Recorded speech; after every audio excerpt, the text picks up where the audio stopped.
Anya and Kevin from The Murder Sheet had a very frustrating podcast this week.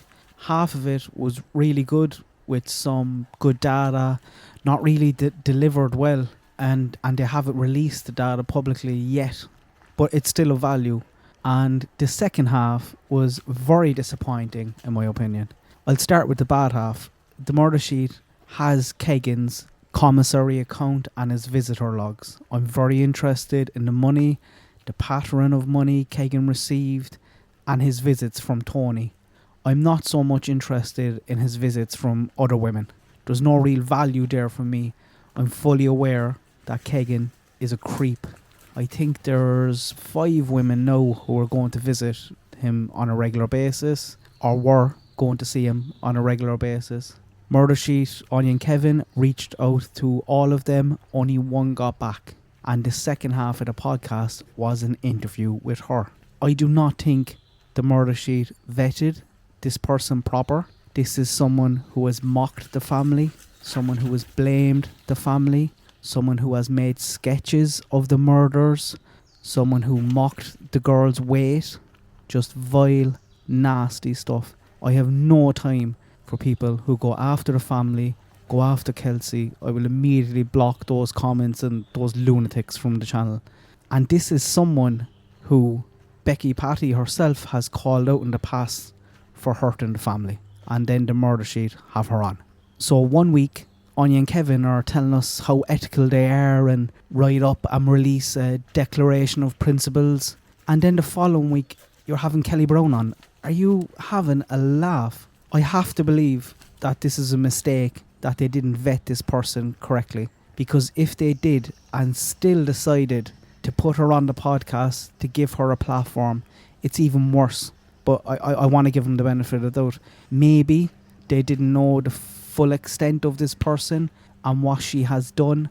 But it seems like they don't want to know either, because last night their own supporters on their own Facebook page were calling them out. And the admin there was deleting comments and eventually shut the page down for 12 hours. Like, so much for discussion and transparency. Like, have Anya and Kevin an issue with criticism? The optics of it seem like they do. Or is it all just white noise, as they say? I think they made a fuck up. I think they shouldn't be trying to run or hide from it. They should just acknowledge that they made a mistake, apologise to the girl's family for having this person on their podcast and giving her a platform. There was no value in what she said.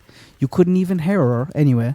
It was all muffled because she uses a voice changer and the sound is shocking. But that's that part. Very disappointing. Be interested to see how they handle this, because they do seem a wee bit arrogant and defensive when it comes to criticism. And this is coming from someone who really, really likes them. And that's that part. I'm not interested in those visits. What I am interested is the visits with Tony. And I found this very interesting, very surprising. Kegan told Barbara MacDonald in December 2021 that him and Tony were no longer talking. Tony's place was raided a few weeks beforehand, so I wasn't sure whether they ever went back talking. So I wouldn't have been surprised to see visits from Tony pre-November 2021 and then none after. But that's not the case at all. In fact, it's the opposite. Between February 2022 and August 15th, 2022, Tony had 23 scheduled visits to Kegan. Out of those 23, 11 didn't happen, or Tony didn't show up, and 12 visits did happen. The first was in May 2022, and they've been fairly regular visitors until August 15th, 2022. And remember, it was August 19th, 4 days after that, when Kegan went into ISP custody for a day. On August the 30th, Kegan's visitor rights were revoked, and I'm not sure is that still the case. And that surprised me very much. It's very interesting that they seem to mend their relationship in early 2022. Was this an effort by Tony to reel Kegan back in, make sure he's still on side, make sure things are good?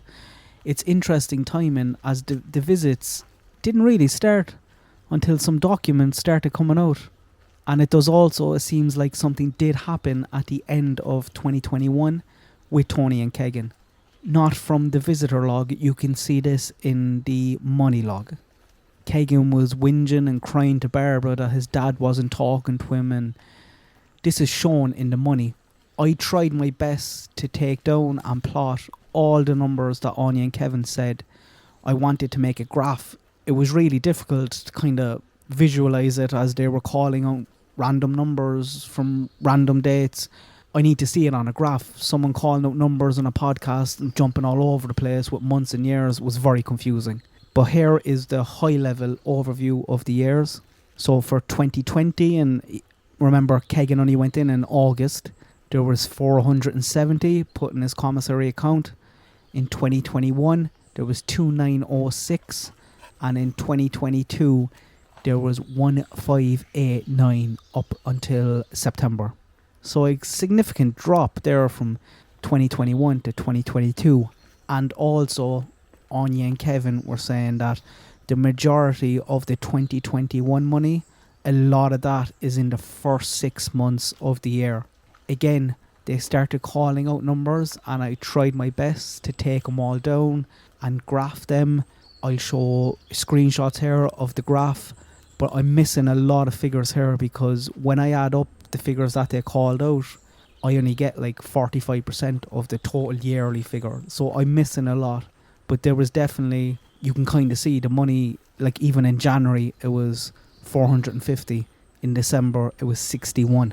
So there's a big decline. Something is going on at the end of 2021. But it's also interesting that Tony starts to visit Kegan, and they seem to mend whatever was going on in 2022. We go from nothing to 23 scheduled visits between February and August, and 12 visits between May, and his last visit was August 15th. What's going on here? Tony didn't feel the need to visit Kegan in 2020 or 2021. It seems he was giving him money from early 2021. Then there was some sort of falling out, but they mended things again in early 2022 when Murder Sheet and Anya and Kevin started releasing a few documents. Like, that's really when Tony starts his regular visits to Kegan. I do wonder why he didn't go visit him before then. And I wonder, is that an indication of a bit of panic, perhaps? Making sure Kegan is still on side and not snitching. I don't imagine, even if Kegan's visitors do open up again, that Tony will be going to see him.